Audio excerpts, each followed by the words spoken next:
It's time for Tech Talk on the Michael Duke Show with lifestyle and technology expert Dr. Tracey Wilen. Dr. Tracey Wilen is a prominent thought leader on the impact of technology in society, work, and especially careers. Her newest book is Employed for Life, 21st Century Career Trends.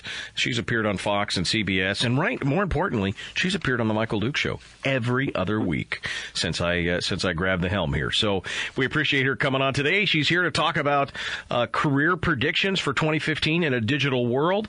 We got a bunch of trends, plus she got a little bit of a contest going on here where you might be able to get a copy of her new book and be part of the makeover story in her latest work. She joins us on the program now. Good morning. Oh, good morning, Michael. Hey, we've got a lot of things happening. I know you just came back from CES and all those things. It sounded like a fun time, but you have been kind of tracking some of the big workforce trends, social trends, societal trends, and sector trends that folks out there in the job market should be paying attention to. Let's break them down and give folks kind of an insight of what you're seeing.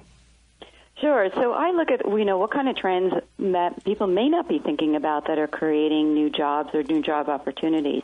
And I broke it into, as you said, workforce trends, some societal trends, which are kind of fun, and then sector trends. What can you look at for the future in sectors that might be creating more jobs? All right. So let's start off first with the actual workforce trends. So the workforce trends, I think that, 2015 is a year where millennials can really move up. And it's just the numbers. Pew Research is showing that people are reaching the age of 65 today at the pace of about 10,000 per day. Wow. And that's the boomers. So if you look at, and they may choose to retire or not, but the fact is that for a lot of people it means retirement. Generation X is the next generation in the pipeline, and it's relatively a small generation comparatively, which means that companies need to really reach into the newest generation, the millennials, which is our 20, 30-somethings, to fill the slots. And so leadership can occur for millennials, I think, at a much younger age than perhaps other generations experience.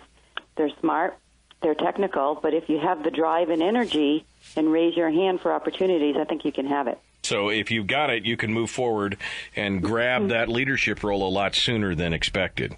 That's right. And you're, just to emphasize, smart, technical, and drive. You have to have the ability to want to be able to contribute and lead. Adapt, overcome, and improvise, as my favorite Marine said. All right, so millennials move up. What happens next? Well, I think hand in hand with that is that people are realizing, or should realize, that the corporation is not a destination. It's going to be a stop in their career. It might be a 20 or 30-year stop, but we should not be viewing it as our final destination. The reason is very simple. Again, we're living longer, probably living to 100. Our kids will live to 120. Just by that factor, you will be working 50 to 70 years. You'll be working, actually, quite frankly, more than some companies will even last. Wow. So the landscape has changed. You'll be having many stops in your career, and so now you really need to take ownership of your career, because that company that you thought was a destination is probably just going to be one stop of many. Yeah, and people used to think of, I'm going to be with X company until I die or retire. But like you said, that could change right away. And that's actually is good news. I mean, whether it's freelancing or telecommuting or doing all this. I mean, I love the fact that we could be moving into that direction more than being stuck in a corporate cube for the next, 35 or 40 years. Yeah, so some people say that the corporation is somewhat passé. And people are embracing the idea that we'll be freelancers, contractors, and temporary workers. I mean, some study by Intuit was suggesting by 2020, more than 40% of Americans will be part-time. Maybe some people not by choice, or maybe some people by choice. Well, and it also gives those of us with ADHD the ability to do multiple things.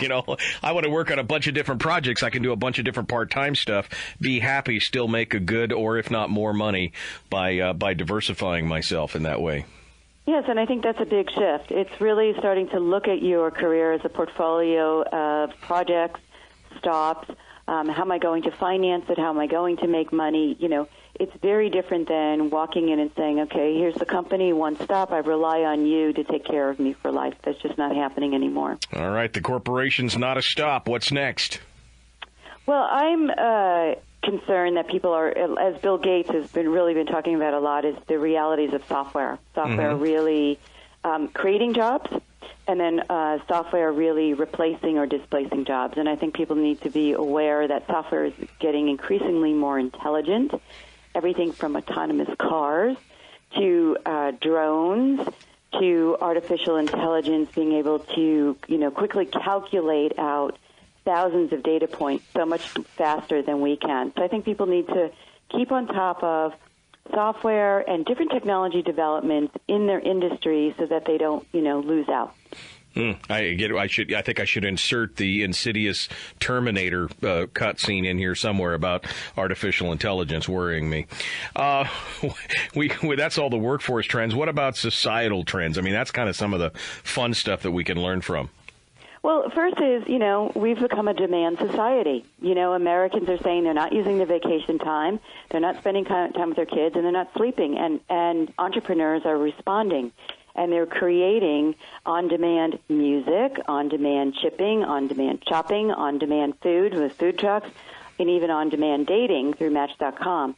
And this actually creates a lot of jobs. If you think about Amazon alone, the number of jobs, in logistics, transportation, call centers, online chat rooms, retail, marketing, customer service, in addition to all of these new apps to help us save time. So I think, right. On-demand is a new trend that didn't exist before, but that's very big now. Right. Find a need, fill a need, no matter where you're at. And I definitely like where some of this stuff is going. What about the sharing economy? Why buy when you can share?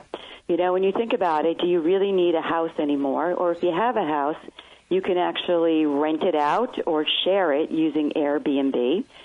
Uber is huge, right? You were sharing cars. We're sharing people's cars. Why do I need to pay for a car, insure a car, park a car, when I can actually get a car service very inexpensive, either using Uber, Lyft, or one of the other shared cars? Right. And on the flip side, I have met so many drivers who are creating job opportunities for themselves by sharing their car, right. Becoming drivers. So I think that one is really obvious.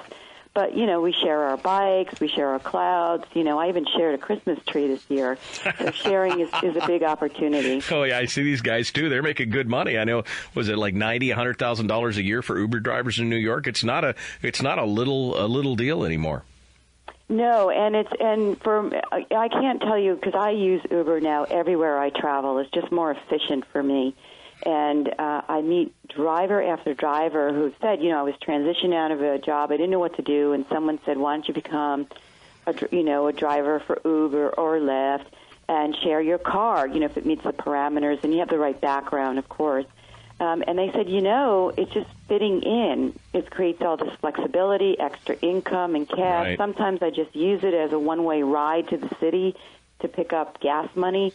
So, I think it's phenomenal that we can create these services. And I think a lot of this is, younger generation saying, I understand technology and I understand how to simplify some of the processes that maybe were, working, but maybe we can redo them in a different way. Yeah. And, of course, one of the big sharing things is food. And I know food is really hot right now, right? Oh, food is so hot. I mean, you can't turn on the TV without seeing a food show. And a colleague of mine said that it's a disaster for her because every time she turns on a food show, she goes out and buys all of this cooking stuff that she would never been inspired to buy before. And, and food is now big business. Organic right. food is like a $63 billion business. Gluten-free is increasing at the rate of 10% per year. Vegetarian, around 50% of us eat vegetarian at least once a week. I grew up on meat and potatoes, and fast food was like McDonald's. Yeah. It's all changing. I mean, it's all changing at every minute. And I got to be honest, I love it. I'm a foodie, and I think that it's probably one of the coolest things that's happened in the last 10 years is this shift. Oh, and it's so, all of a sudden now there's farmers markets, but now the farmers are actually creating restaurants. They're saying, well, why do I have to have a farmer's market? Why don't I just bring my whole farm into a restaurant? Oh, man, we're running down the clock here. I know you wanted to get onto your contest. We got about 45 seconds. Tell us a little bit about the contest and where folks can find out more. I tell people, send me your story. If you've done a career makeover or solved a problem in your job, send me the story. I'll send you a book. All right. TraceyWilen.com. TraceyWilen.com. We've got the link on our website. Love talking to her. Dr. Tracey Wilen, thanks for coming on and joining us. Hold on a second. I'll be right with you. The Michael Duke Show continues. We got more coming up in Hour 3. Don't go anywhere. ABC News is next.